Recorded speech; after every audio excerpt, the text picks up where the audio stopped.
আসসালামু আলাইকুম এভরিওয়ান, কেমন আছেন সবাই? আশা করছি সবাই ভালো আছেন।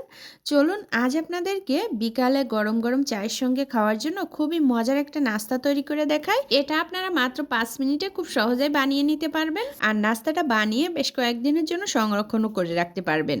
তো নাস্তাটা বানানোর জন্য আমি একটা মিক্সিং বলে একটা ডিম ভেঙে নিয়েছি, আর সেই সাথে দিয়ে দিচ্ছি হাফ কাপ চিনি। এখন চিনিটা গলে যাওয়া পর্যন্ত খুব ভালো করে ডিম আর চিনিটা মিশিয়ে নিতে হবে।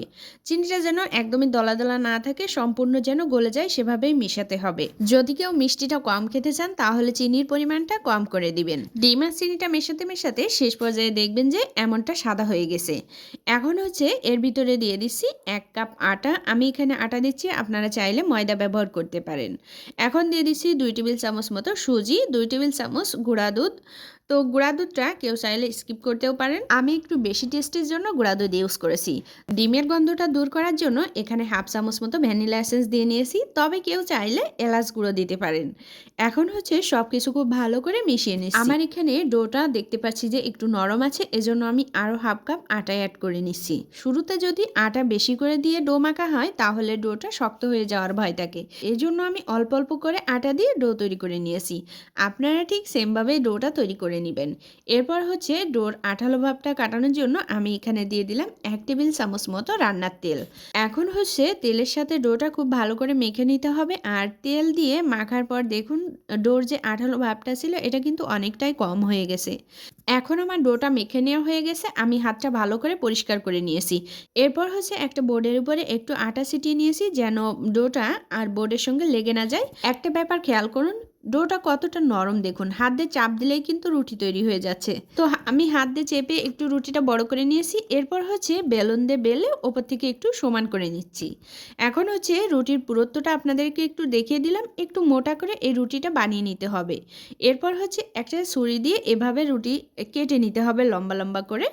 এরপর হচ্ছে এই যে চারকোনা করে কেটে নিতে হবে। আপনারা ডিজাইনটা দেখলে বুঝতে পারছেন। তো আমি এভাবে কেটে নিয়েছি সবগুলা। আপনারা চাইলে আপনাদের পছন্দ মতো যে কোনো ডিজাইনে বানিয়ে নিতে পারেন। এরপরে সবগুলো নাস্তা তৈরি করা হয়ে গেলে আমি হচ্ছে চুলায় একটা প্যান বসিয়ে দিয়েছি, আর প্যানের ভিতরে দিয়ে দিচ্ছি পরিমাণ মতো তেল। তো যেহেতু ডুবো তেলে ভাজতে হবে একটু বেশি পরিমাণে তেল দিতে হবে। তেলটা হালকা গরম হয়ে আসলে আমি সবগুলো নাস্তা একে একে দিয়ে দিব। তো সবগুলো নাস্তা তো একবারে ভাজা যাবে না, এজন্য যতটা দেওয়া যায় ততটাই দিয়ে নিচ্ছি। আর চুলার জালটা কিন্তু লো টু মিডিয়ামে রাখতে হবে, খুব বেশি একটা বাড়িয়ে দেওয়া যাবে না, তাহলে উপর থেকে কালার এসে যাবে আর ভেতরটা কিন্তু কাঁচা থেকে যাবে। তো নাস্তাগুলো কিন্তু উল্টে পাল্টে খুব ভালো করে ভেজে নিতে হবে। আমার এই নাস্তাগুলো ভেজে নেওয়া হয়ে গেছে, এগুলোকে আমি তুলে নিচ্ছি। আর বাকি যে নাস্তাগুলো ছিল এগুলাও এই যে ভেজে নিয়েছি। নাস্তাগুলো দেখুন কালারটা কিন্তু মাশাআল্লাহ দারুণ এসেছে। আর এই নাস্তাগুলো খেতেও কিন্তু দারুণ লাগে, বিশেষ করে চায়ের সঙ্গে খেতে বেশি মজা লাগে।